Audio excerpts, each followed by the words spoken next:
Most people think my cousin committed suicide. Only I know the grisly truth. Hey folks, before we start with today's stories, remember to subscribe as it really helps the channel. Dad decided to drink himself to death. See you at the funeral. I recognized the juvenile handwriting of my younger brother Billy immediately. The note was scrawled on the letterhead of his plumbing company, which had gone under just a few weeks before. I crumpled up the note and tossed it into the pile of trash in the kitchen sink. Levi, my dad's voice croaked like a bullfrog from the living room. Yeah, I stopped myself as soon as I walked into the living room. The sight of my dad too jarring to continue the sentence. I started. My dad already looked like an embalmed corpse. He looked like a photo of a guy who fell into an underground bee's nest in Africa I saw on the internet once. He looked like the Michelin Man.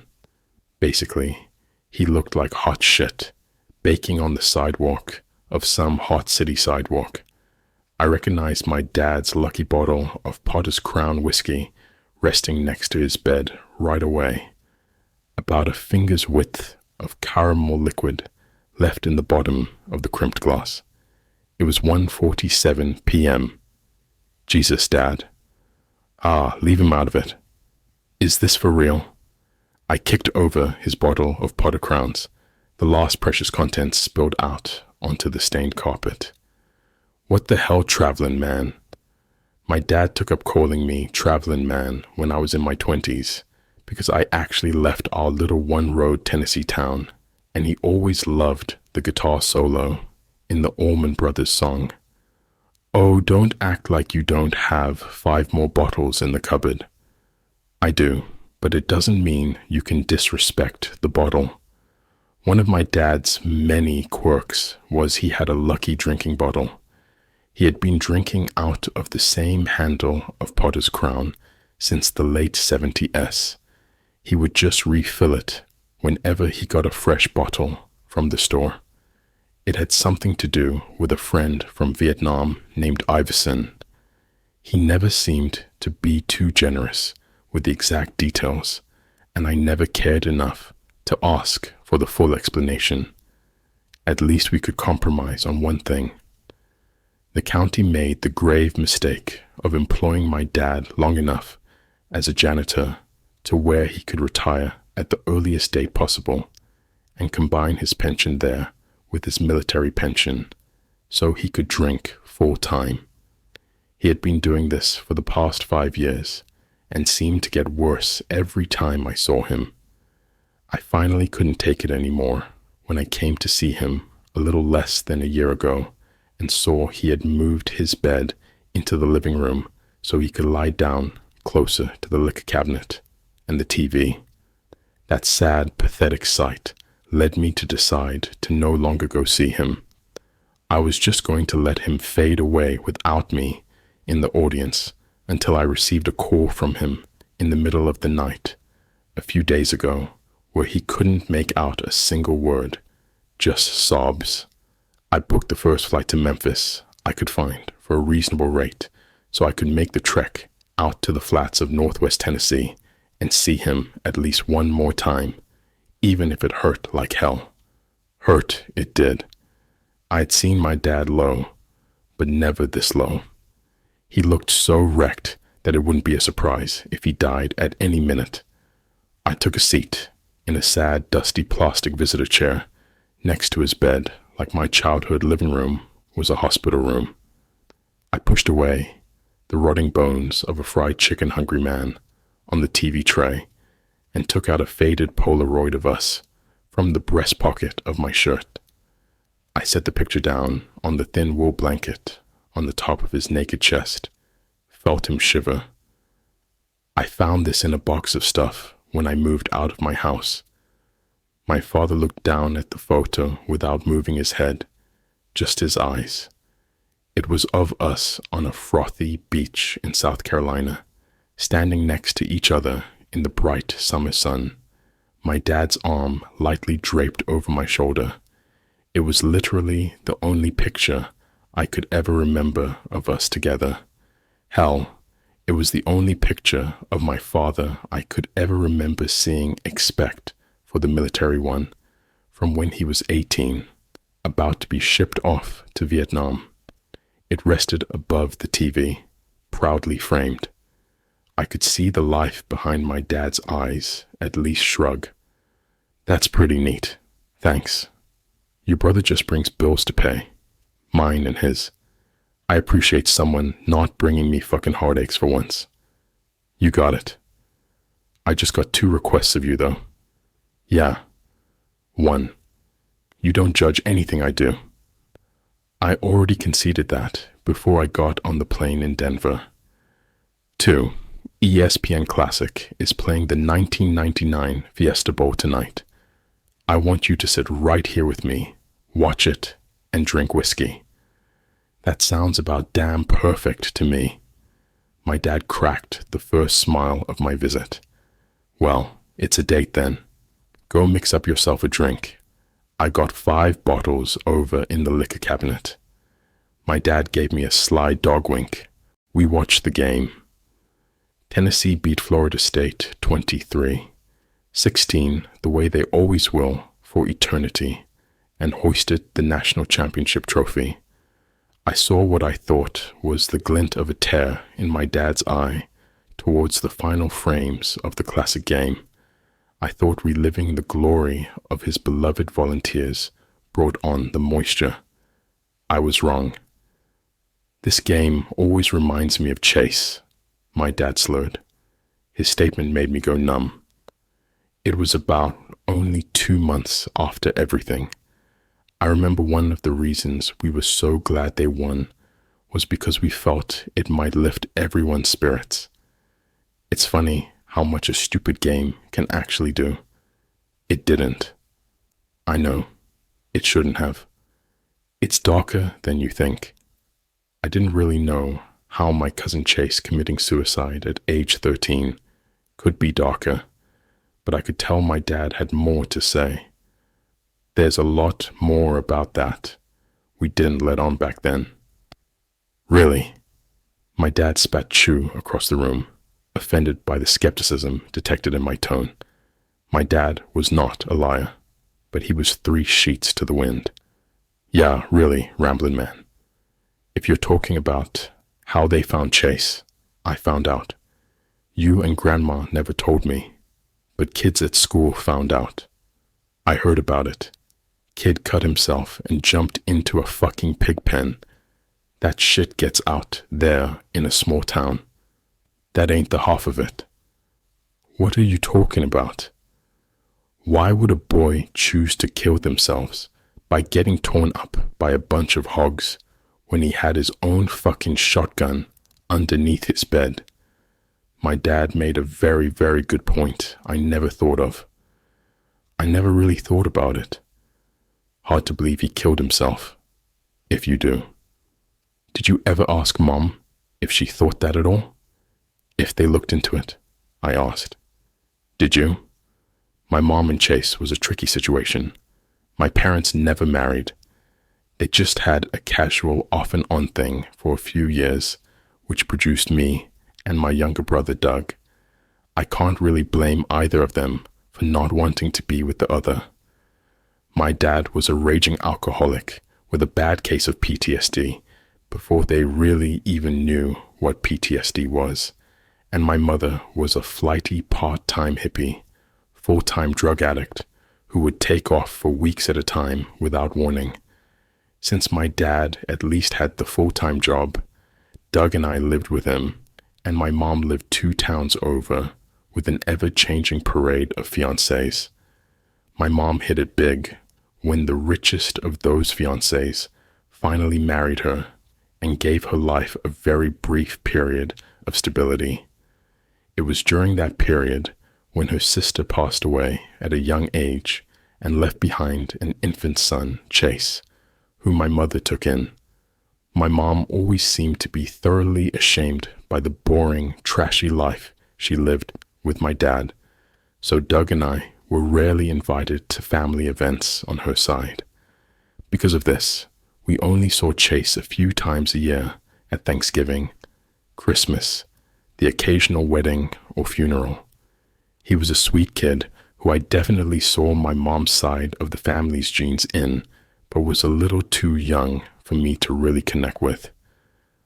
Honestly, I didn't think about Chase too much before he died. It wasn't until the news of him committing suicide rippled through the community that he took up much space in my brain. I don't really know if I was surprised or not that Chase killed himself. At the time, I didn't know him well enough to know if he was depressed or not. You could say I loved him in the good Christian way. A cousin loves a cousin they see a few times a year, but that was about it. Regardless though, it was pretty shocking that someone as young as 13 did it. And in a place like Northwest Tennessee, it was the only thing anyone in town really talked about for about a month. I only occasionally thought about Chase when people talked about suicide, or if a celebrity of note committing suicide was in the news, until my dad mentioned his suspicions about Chase. I hadn't thought about him deeply since back around funeral. Maybe you should ask your mom about it, my dad suggested. I laughed. My mom divorced her rich husband shortly after Chase died, took half his money, and fled to Florida, where she was probably sucking some new man or men dry. I tried to stay in touch with her, but it hurt more to try and remain in contact and have her act like I was some old co-worker or childhood friend she only barely cared about. So I just shut it down. We hadn't talked in more than 15 years, and I hadn't looked for her in all that time.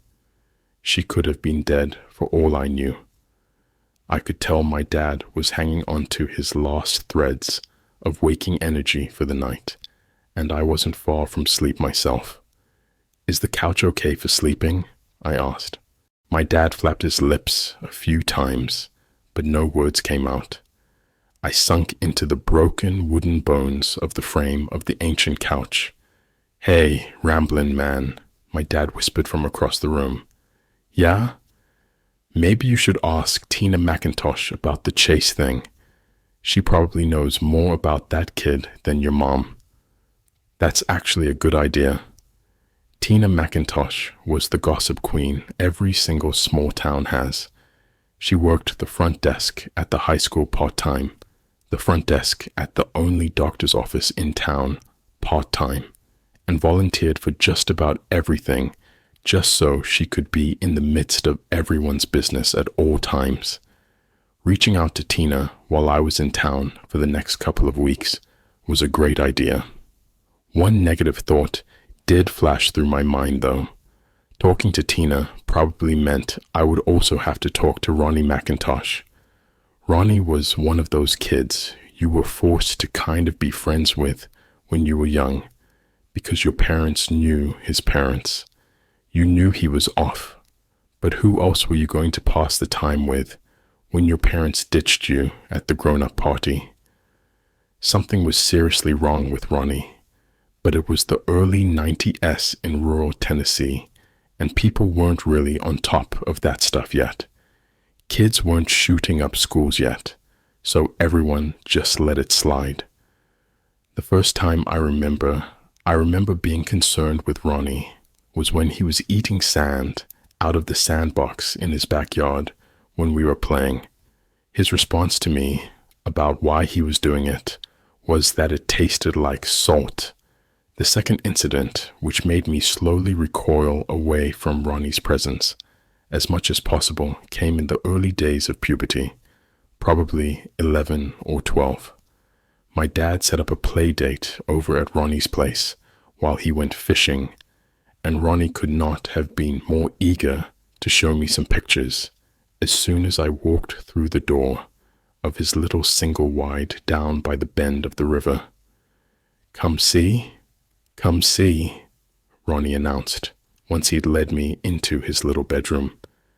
The pictures Ronnie couldn't wait to show me were Polaroids of his 14-year-old stepsister in various stages of undress in her bedroom, which shared a wall with Ronnie's room. Ronnie was even more excited to show me the little peephole he drilled in the back of his closet, which peered into his stepsister's room. This whole thing would have been beyond creepy even if his stepsister had been a complete stranger, but the morbid facts were: 1. She was his stepsister too. He spent the first 10 years of his life believing she was his real sister, only recently finding out she was not his sister by blood a couple of years back after his stepdad split.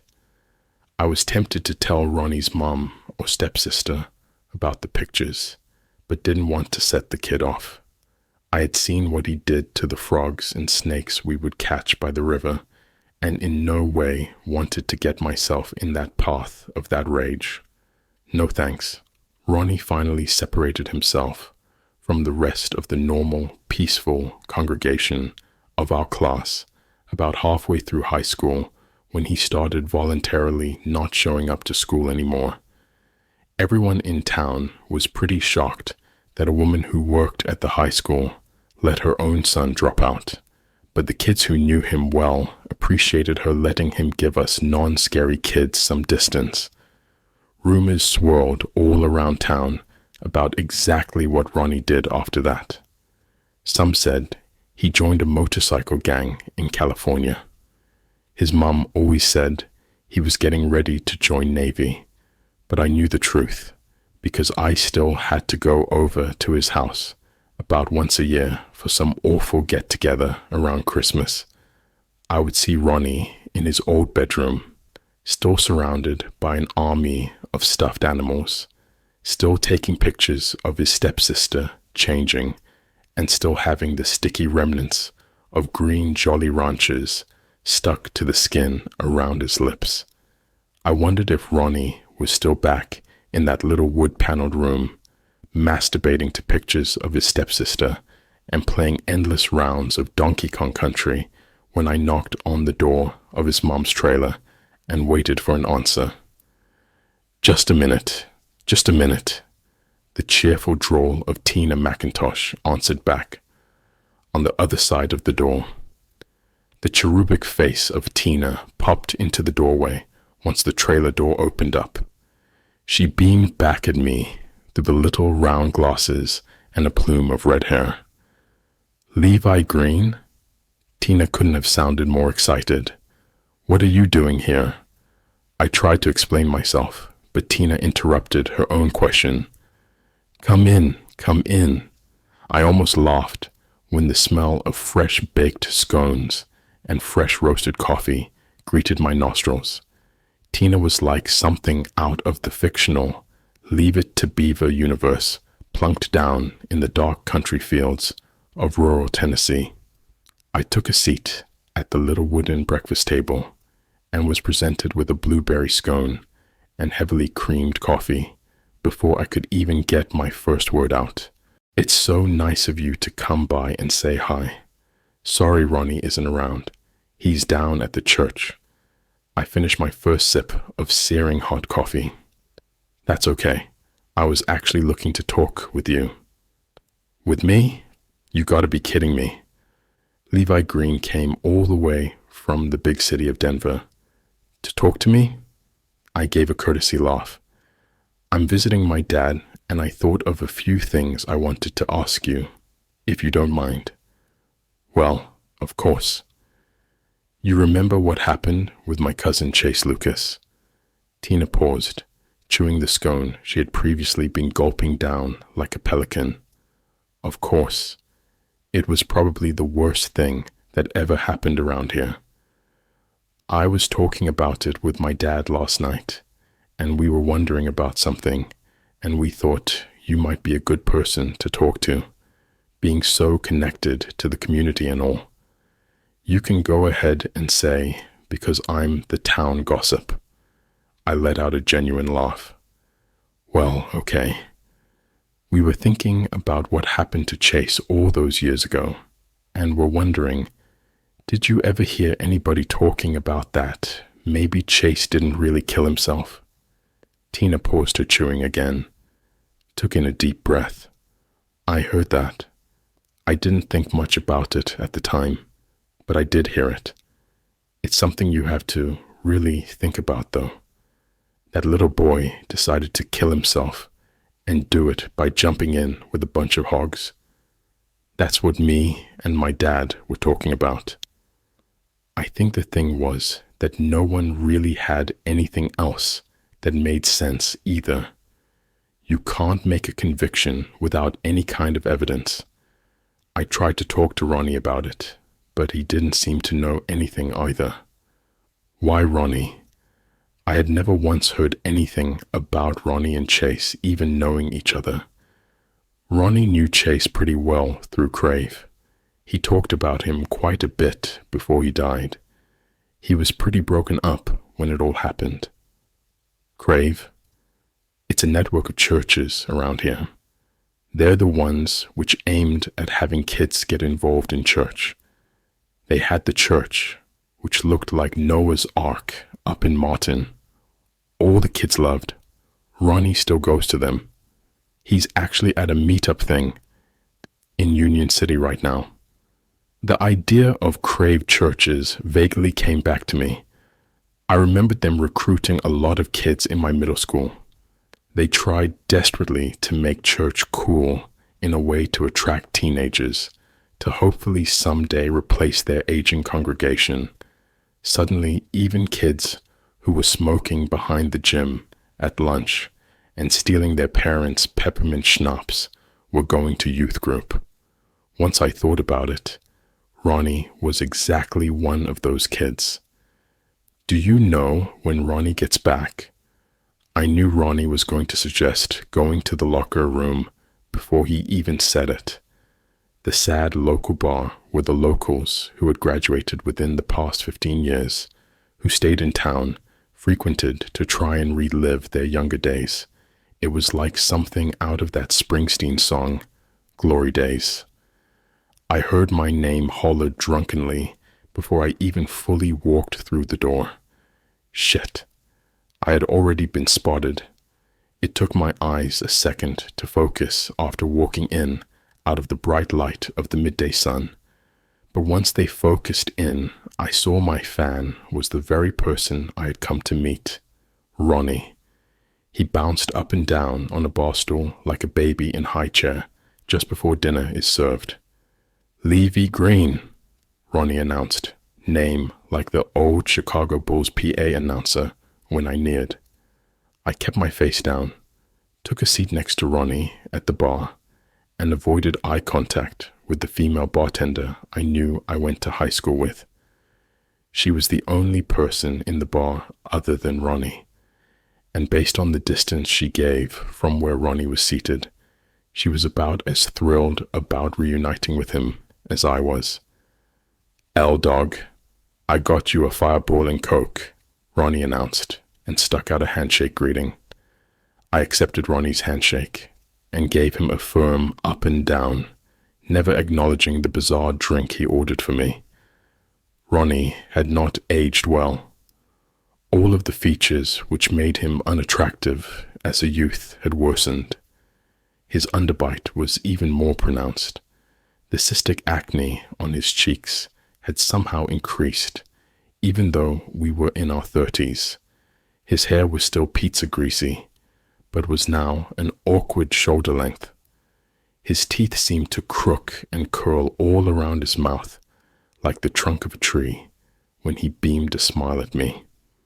I'm surprised you wanted to meet up. I never see you when you're in town anymore, Ronnie started in. I know. I barely see anyone when I'm around, usually in for like a day or two. Don't even really see my brother. Well, fucking A, man. I appreciate it. Gets pretty boring around here.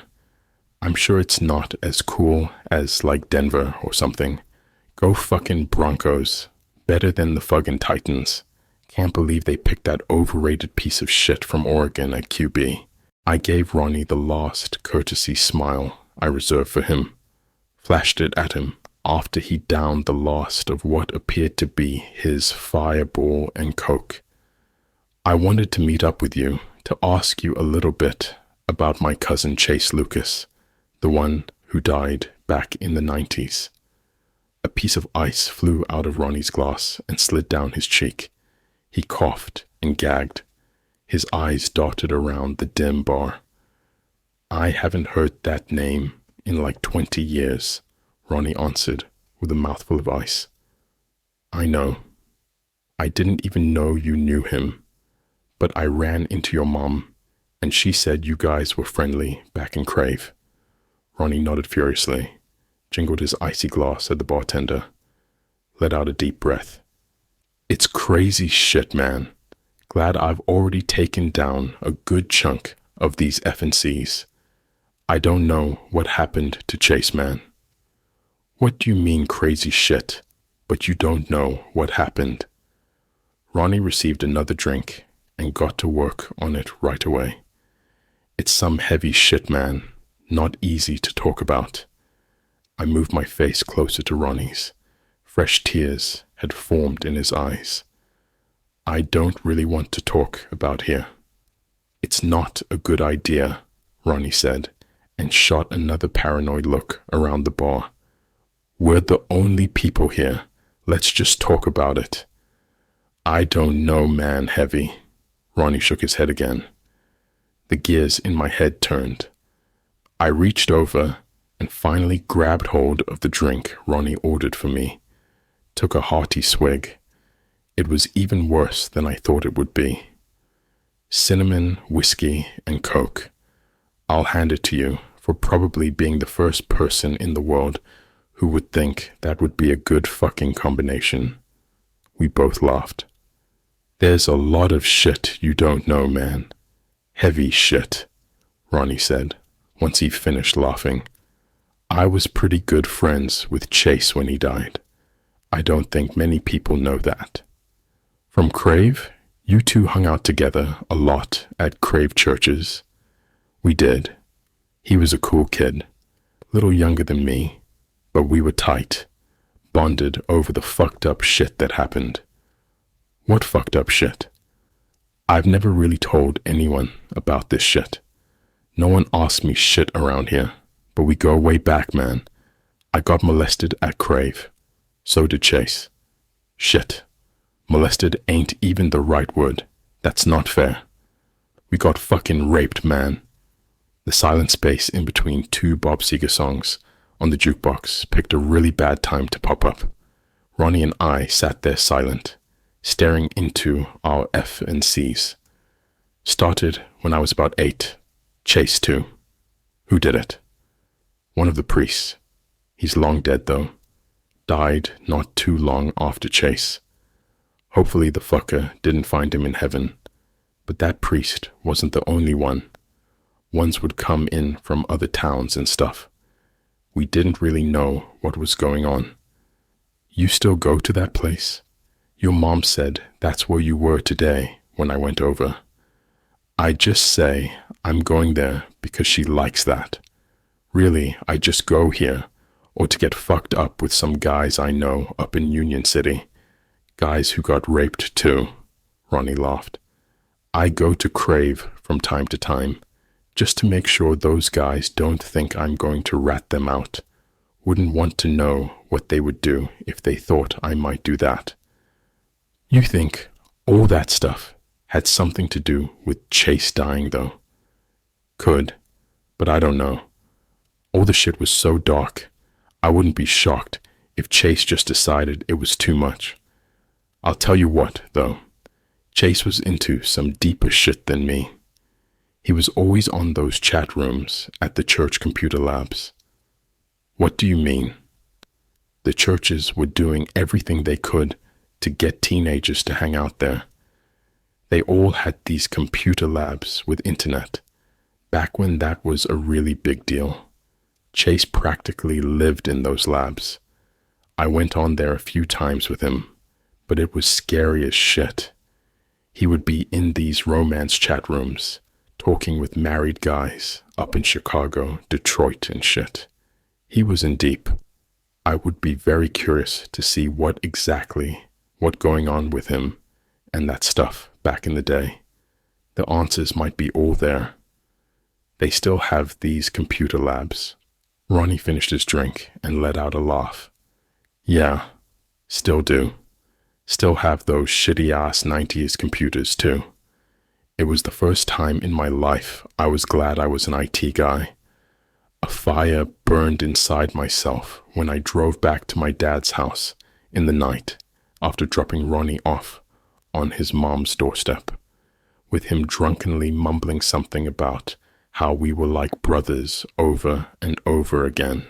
My IT coincidence was followed up by another stroke of luck when I discovered in my luggage that I had packed one of my Frontier IT red polo shirts from work. The change in direction of my trip, my dad's revelations, and Ronnie's confessions meant the stale polo would be the perfect disguise for what I was going to try and pull off.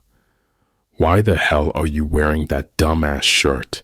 my dad growled at me from his bed when I walked through the living room with 2 fresh cups of creamy coffee. Sounding pretty judgmental for a guy sleeping on a bed in a living room, Dad, I shot back and set down his coffee next to a short glass of whiskey. Besides, this shirt signifies I know how to fix computers, and that's a pretty non-dumbass skill.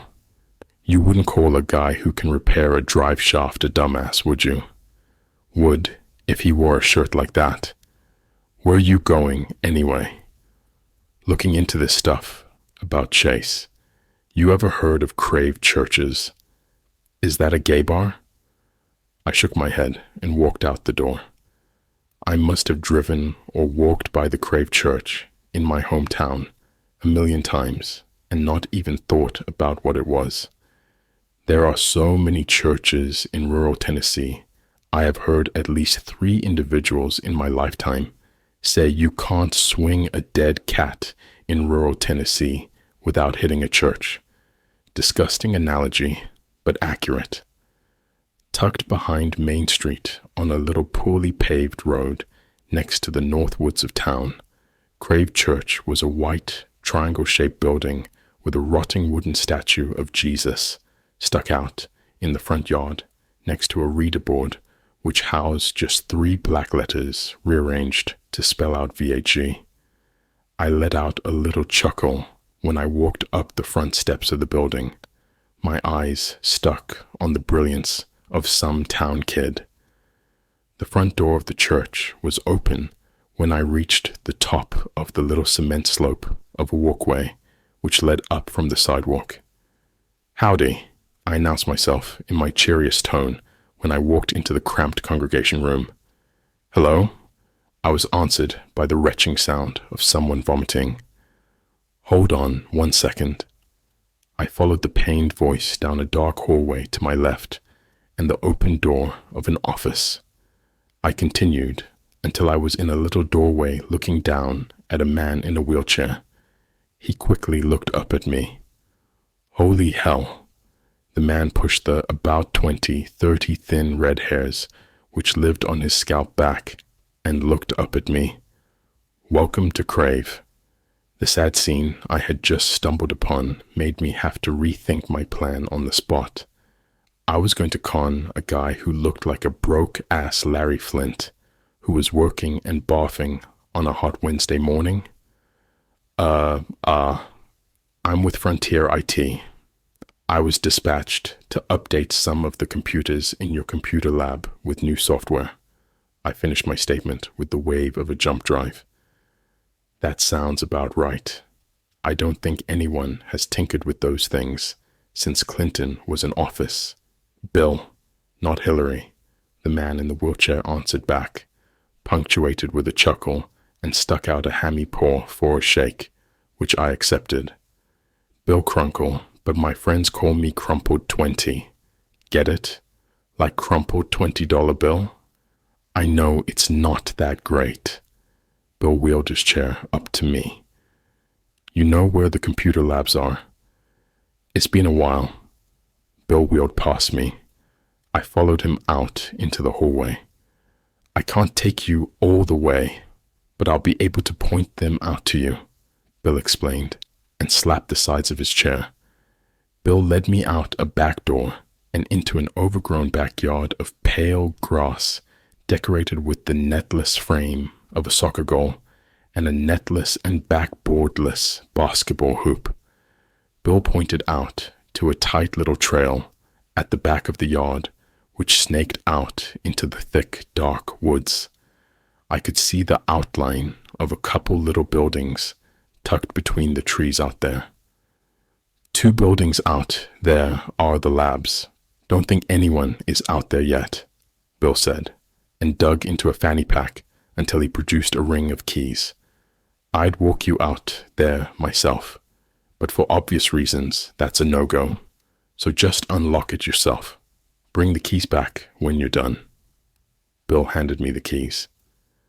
The walk to the computer labs reminded me of something out of a dream. 2 brick buildings with metal slanted roofs. The little domiciles looked wholly out of place in the old-growth Tennessee woods, especially knowing they rested behind a church which looked on the verge of collapse. Honestly, the labs looked like the newest buildings in the entire sleepy little hometown other than the Walgreens. I wasn't sure if I just felt a cold wind or had spooked myself when I walked up to the front door of one of the labs and unlocked it. I opened up the door and turned around, locked eyes with Bill for a moment before he wheeled himself back into the church. A flick of a light switch illuminated a tight little room lined with cheap desks topped with 90s-era desktop computers. I approached the nearest desktop, took a seat in an office chair I hoped wasn't full of spiders, and fired the thing up. Laughed to myself when I saw the ancient Windows 98 loading screen flash in front of me. I wasted no time once the computer loaded. For all I knew, crumpled $20 bill was back in the church, calling up headquarters and asking if I was legit. Thankfully, an awful client who spied on the instant messaging of their employees had educated me on my best shot of finding out anything of worth I might be able to track down about Chase on the computers. If you used AOL to chat, which since Chase was in the late 90s, I'm sure he was, all the administrator of the computer or network had to do was check a box which automatically saved all chats in a log file. If Crave Church had, and no one had deleted them, the computers Chase chatted on would have his chat logs saved on them. Success came quicker than I thought. The admin had been storing chat messages in a conveniently year-labeled folder going all the way back to 1998. I jammed in my jump drive and collected the 1998 and 1999 folders. The 3 other computers in the room would prove equally fruitful. I couldn't have gotten out of there fast enough once I loaded up my jump drives. It was now a race to get back to my dad's house, to start combing through the old logs to see if I could find anything fruitful.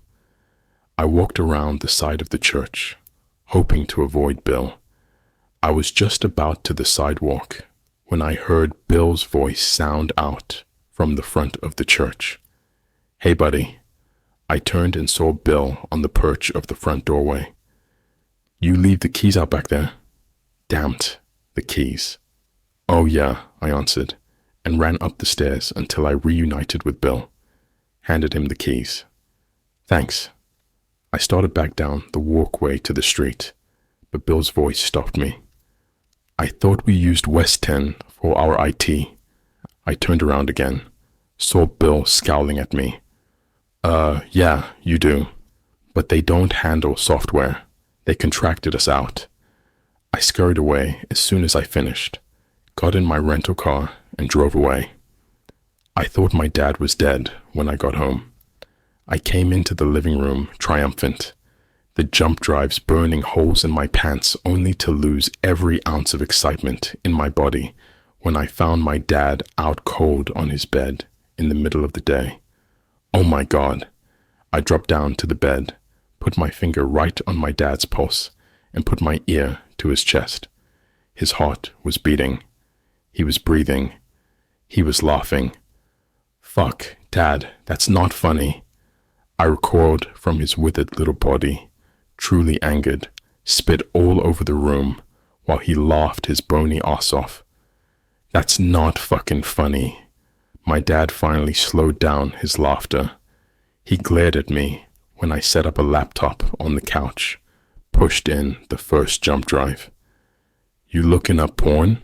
My dad quipped from the bed. I ignored him. I was locked into my computer. The first 1998 folder I pulled up was less cluttered with files than I thought it would be. The first few conversations I found didn't help.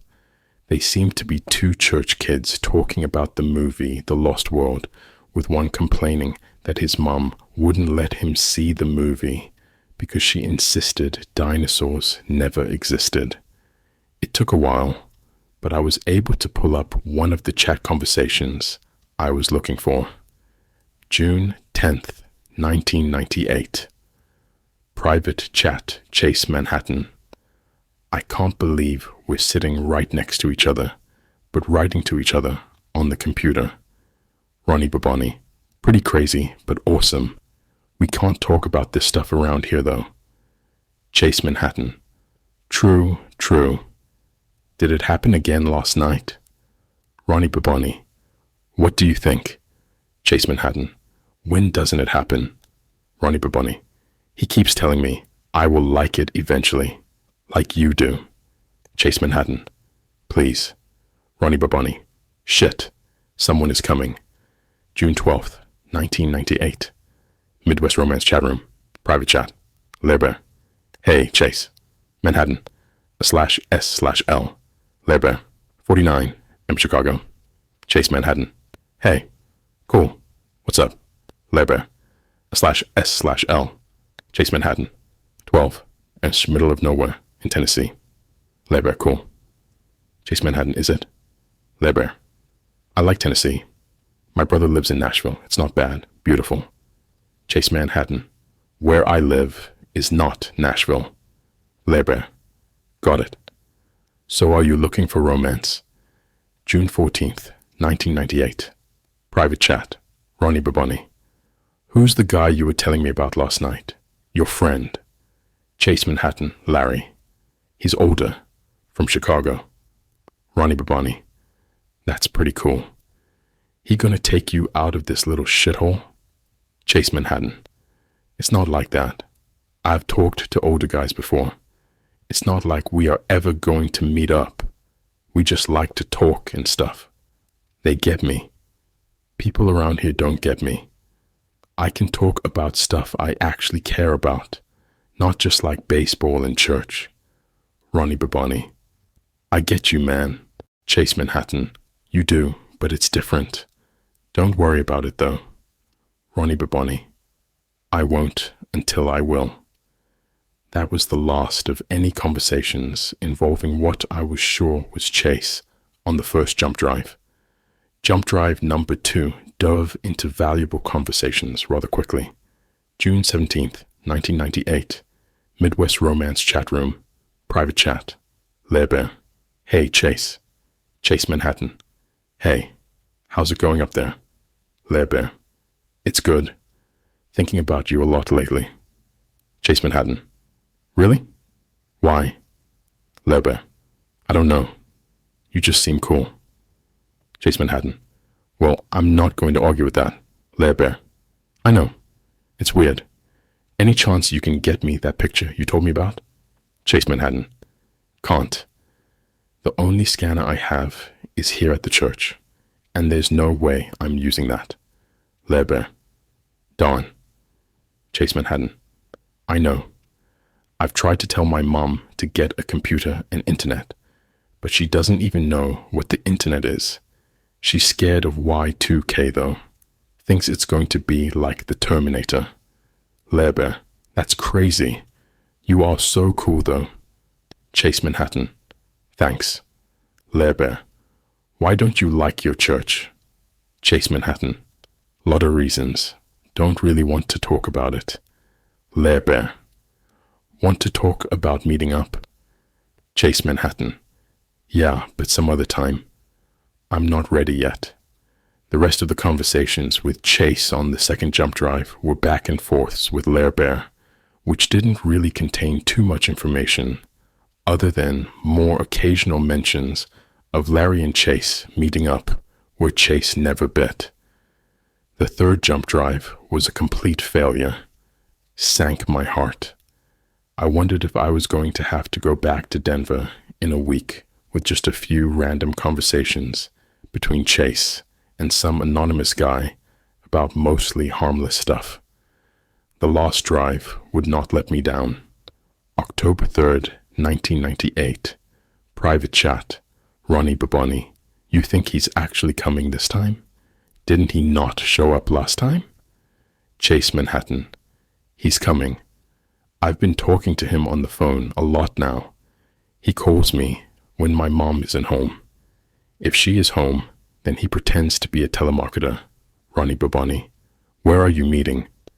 Chase Manhattan, that motel at the edge of town.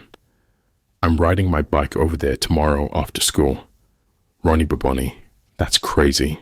Good luck. Chase Manhattan, thanks.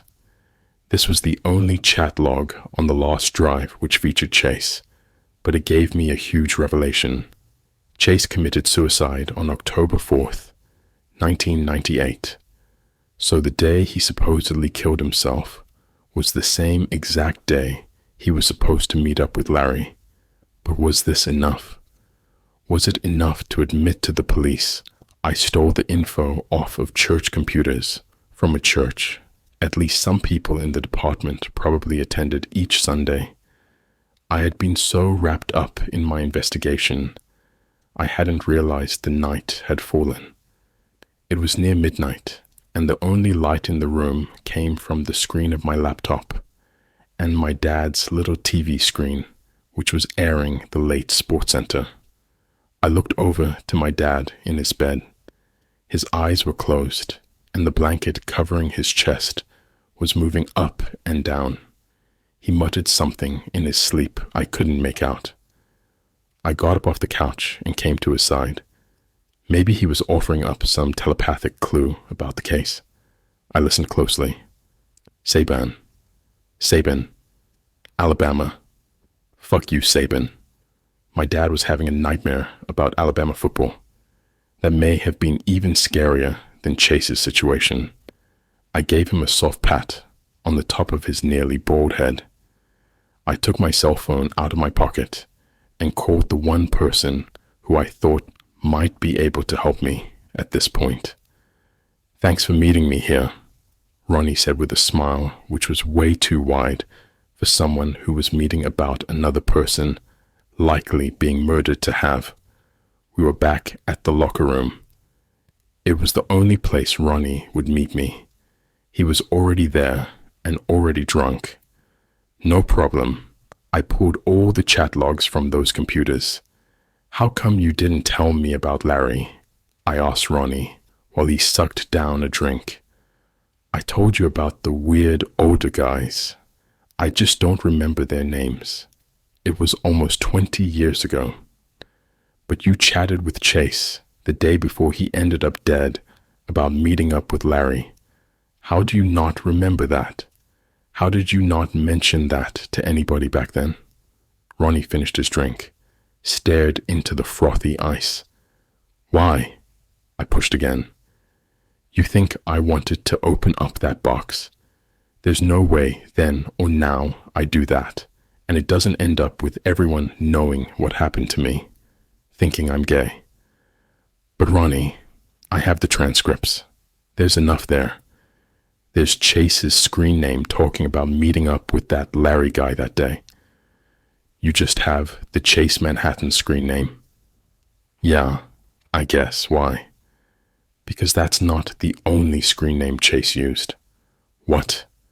I pulled every transcript from every one of those computers. I'm sure you did, but Chase had another screen name, like a clean one. He only used the Chase Manhattan one for conversations he didn't want the church to see. The church picked out your real screen name with you, and that was the only one you were supposed to use. What was his real screen name? Something like Young Saint or Disciple, or something super creepy in retrospect. Chase's main screen name was in all of the logs I had pulled. It was Young Follower 19. Almost all of his conversations were typical 12-year-old stuff, which often tied back into the church, except for whenever he chatted with someone named Honcho 14. Most of the conversations I found between Young Follower 19 and Honcho 14 were just as stale and uninteresting as the rest of his conversations about South Park and Warhead's Candy and various other juvenile topics. But one jump drive dove into a cluster of conversations which plunged into the bizarre.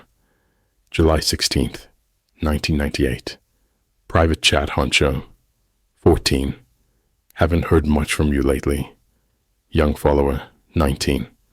Yeah, been a pretty boring summer. Honcho 14. Is that what Lair Bear would say? Young Follower 19. What? Honcho 14. You guys have been talking a lot. Young Follower 19. You're crazy. Honcho 14. But you have. Been getting serious? Young Follower 19. I'm done talking to you. August 22nd, 1998. Private chat. Honcho 14. You've been ignoring me. Young Follower 19. I'm not ignoring you. I just haven't been on in a while. Getting ready to go back to school too. Honcho 14. So you're meeting Lair Bear? Young Follower 19. No, I don't know why you are obsessed with that. I've only talked to him like 3 times. Honcho 14. I don't believe you. Young Follower 19. I don't care anymore. Honcho 14. You told me you love me. Young Follower 19. Only 'cause you made me. Honcho 14. Fuck you. October 1st, 1998. Private chat. Honcho 14. You're a liar. Young Follower 19. Leave me alone. Honcho 14. I'm going to tell everyone. Young Follower 19. Tell everyone what? You're into little boys? Honcho 14. No, that you're into boys. I have all the evidence. You'll be in so much trouble. Young Follower 19. I have more on you than you do me. Honcho 14.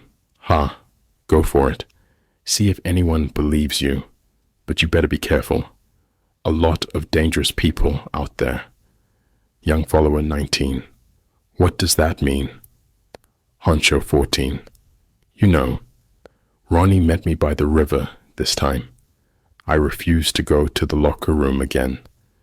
We stood there staring at the muddy river, Ronnie smoking a cigarette for a few minutes before we had the courage to speak. Who's Honcho 14? I got it started. Somebody at the church, not sure who, Ronnie said before he chucked his smoke into the river. Any idea? No idea. I think I know what happened though. What? I think either this Larry guy or whoever Honcho is murdered Chase.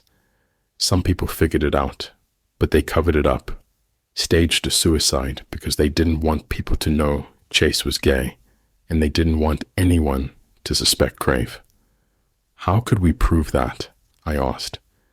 I'll tell you what, there's a computer in the church in town anyone who worked there used, which is still there in the office. If you can get the information off of that computer, I'm pretty sure you prove it. I'm sure there's something on there. They were always on that thing. Can we get on there? I think if we try to get in there late enough, we can break in. They got shit for security and locks. Not a huge surprise. Will you go with me? The area around the Crave Church took on a completely different vibe in the middle of a windy night. An absence of streetlights made the world almost completely dark, and an absence of houses left the land around the street wild and overgrown. An easy landscaping for hiding. "You're sure no one should be there?" I asked Ronnie. The question for about the third time since we left the river. "No one stays there after hours," Ronnie assured. "The only person who is ever really there is Bill, and he's in a wheelchair, so it's not like he could really do anything." A lone light bulb dangling loosely from a tangle of cords above the front door greeted us when we reached the front door of the church. Ronnie went to work on the lock with a crowbar. He jammed the thing into the crease of the door and wrenched as hard as possible. I was impressed with how much progress he made. The wood of the door bent backwards against where the lock in the handle was instantly started to splinter and give. It only took a few wrenches before the lock gave out and the door swung open into the building. "Easy as fucking pie," Ronnie muttered underneath his breath before he stepped into the doorway. "Come on, fast." I swiftly followed Ronnie into the darkness of the church. He shut the door behind us. The only light now came from the flashlight app on Ronnie's phone. He shined it down a long, narrow hallway where I remember Bill's office resided. I followed Ronnie in that direction. Ronnie led me into the office and flicked on a light switch. The windowless room came alive with soft light. Ronnie waved a hand in the direction of a computer on top of a desk in front of an office chair, which looked so beaten and weighed down that it might fall into pieces if anyone sat on it. "Do your thing," Ronnie insisted. I sat down at the computer, woke it up, and fired away. I moved so quickly, I must have had the chat log history folder pulled up in less than 10 seconds. "Forget about that," Ronnie interrupted my haste. "What?" "We already know all that shit," Ronnie explained. "Go to the regular folders." I followed Ronnie's direction to the general files folder of the computer, but stopped as soon as I opened it up. There was a crash outside in the hallway. "What the hell was that?" I whispered. Ronnie and I looked at the open office door behind us. No more sounds radiated from the area, but the initial crash was enough to get my heart rate to rise. "Maybe someone else walked through the front door," Ronnie muttered. "I'll check it out." My brain told me to plead Ronnie to stay, not leave me alone in the office, but I think the pressure and anxiety of the situation paralyzed my system. I watched Ronnie walk out of the room. I turned my attention back to the folder in front of me, its guts lying on the computer screen, endless folders upon folders with random names which didn't seem to suggest anything. How should I even know which one to click on first? I just started machine gun opening folders. I would open up the folder, take a quick scan to see anything which seemed like it could help our search, and abandon it if I couldn't find something soon enough, my ears still tuned to the doorway, expecting to hear Ronnie's footsteps come back any second. Finally, a folder named Sir Psycho Sexy caught my eye. Tucked at the very bottom of the scroll of a folder within a folder, I couldn't ignore the name.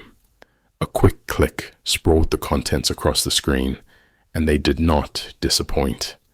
Lying in front of my eyes were thumbnails of photos I will never get out of my mind. I will spare you the disturbing details, but they were all of Chase, with about half of them also featuring Bill and another half featuring random middle-aged men. I clicked in and out of photos until I stopped on one I could only look at for the briefest of glimpses. It was of Ronnie struggling against a rope tied around his neck, attached to a ceiling. The picture felt like a hard punch in my gut. I turned onto my side in the computer chair, my mouth coughing down towards the floor, my face flushed with blood, vomit bubbling at the back of my throat. A creaking sound from behind me forced me to turn my gaze around.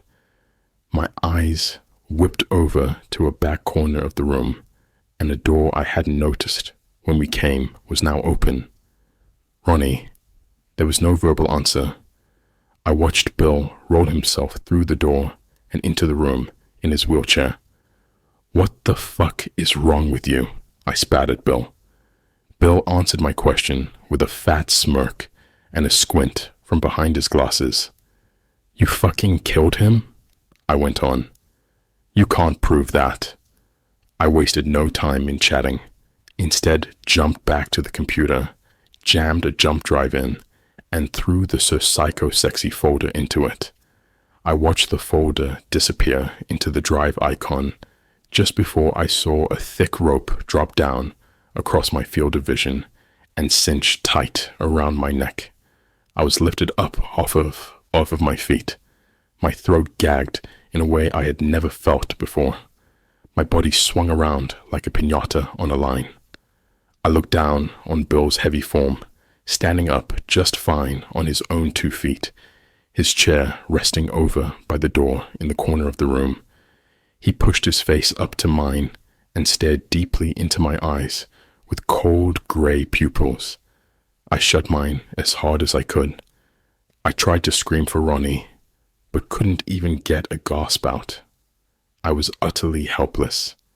I just stared at the doorway to the office, hoping to see Ronnie come running in to save me, with one thought running in my head over and over again. Bill had been faking the wheelchair the entire time. Lightheaded and slipping away to where I no longer cared, I started to lament almost every single thing I had done in my life.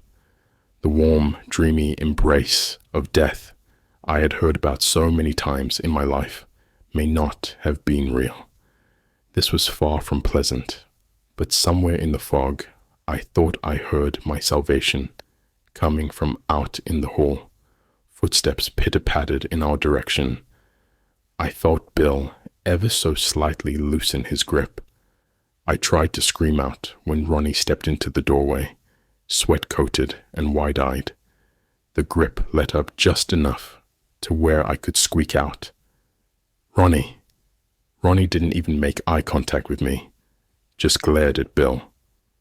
"We weren't supposed to do this yet." Bill dropped me hard to the floor. "We do him the same way we did Chase," Bill snorted. "No one can know," Ronnie mumbled. Bill and Ronnie tied me up with the rope Bill nearly strangled me to death with, without a hint of an explanation, despite my pleads, before they covered my mouth with duct tape. They threw me into the canopy-covered back of a truck, and we took off into the night.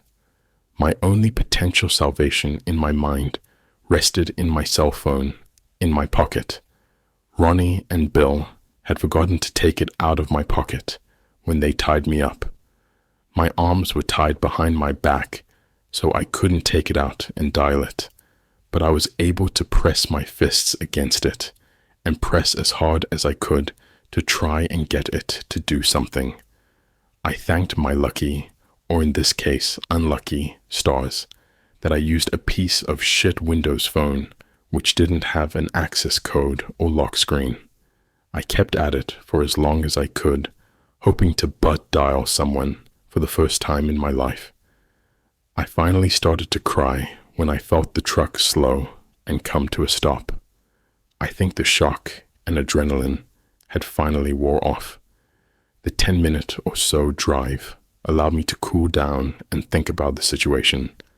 I started wishing Bill had just finished it back at the church. I heard the tailgate drop. I wiggled around and saw Ronnie crawl under the canopy.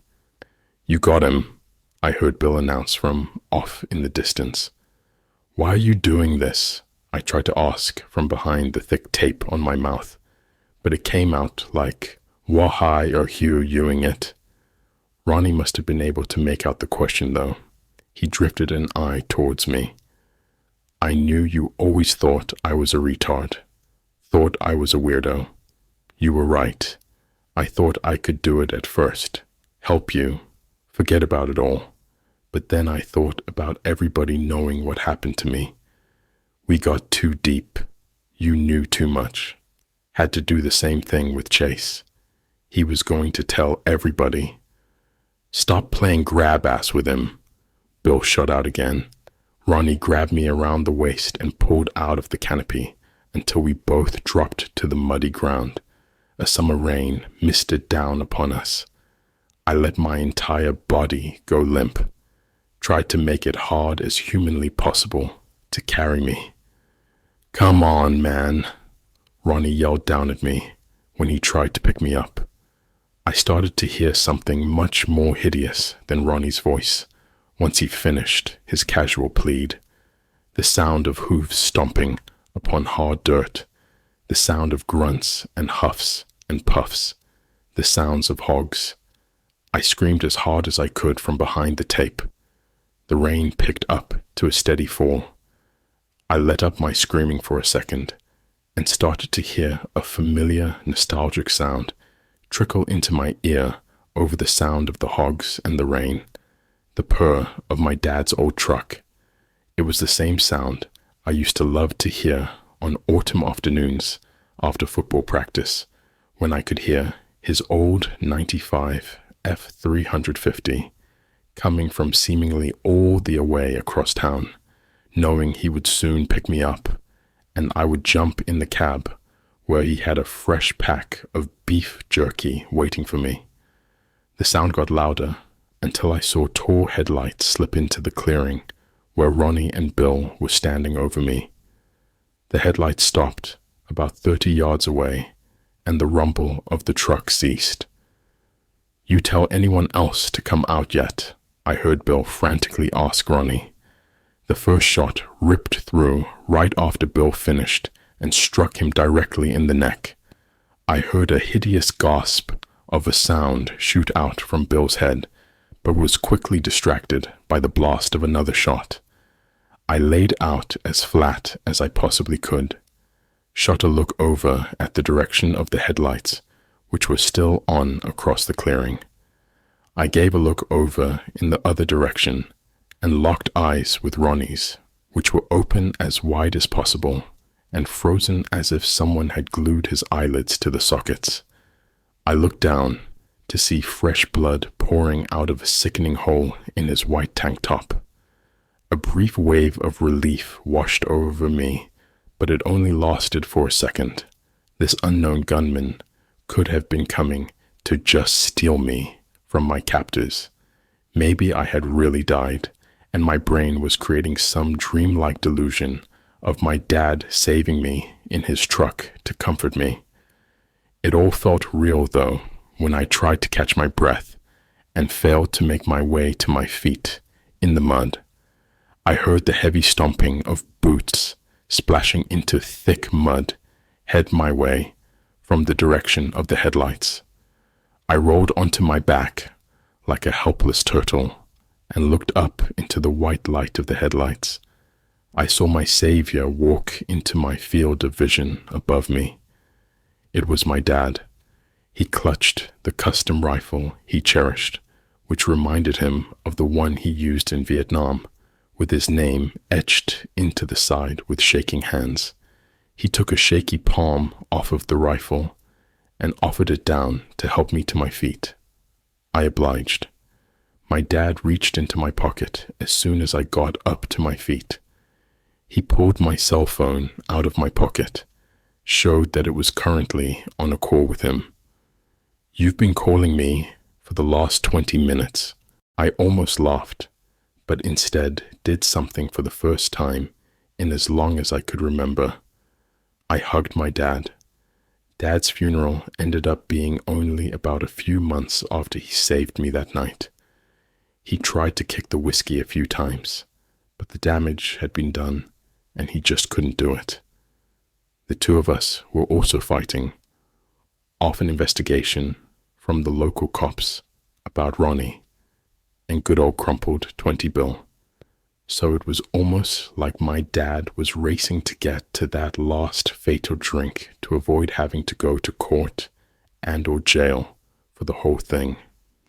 I flew back from Denver again to hold his hand as he faded away in that bed in the living room with a newfound appreciation for that Vietnam portrait which rested above the TV pumped in my heart. We buried him next to his mom and dad in a cemetery town in the foothills of the Great Smoky Mountains of East Tennessee. We held the funeral on a rainy Saturday in the fall early in the morning, so everyone would have the time to make it to a TV or a bar afterwards to see Tennessee take on Alabama on the football field. I was shocked by the amount of turnout. I figured only a few scattered family members I barely knew and some old friends from his hometown would show up. I was shocked when I pulled into the little gravel parking lot of the cemetery and saw lines of Harleys and beat-up trucks with POWMIA flags and stickers adorned to them, filling up the parking lot. I shook a lot of hands, introduced myself to a lot of veterans before the funeral started, and everyone took their seats to watch me nervously MC the thing. I patted my dad's coffin before I walked up to the podium and started the ceremonies. Well, my dad made it clear he didn't want a traditional funeral. He didn't want all the sadness and the stale words of condolence and enlightenment. He just wanted stories.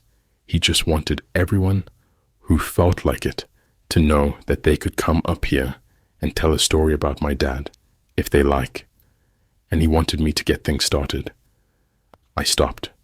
The tears, the sobs, they came on in a fit. I tried to fight them, but just gave in and let it go for about 30 seconds. I have a story I want to tell you all. It's long, and it's crazy, and it's dark, and it shows some flaws. But in the end, my dad's the hero he could be sometimes. So, do you want to hear it?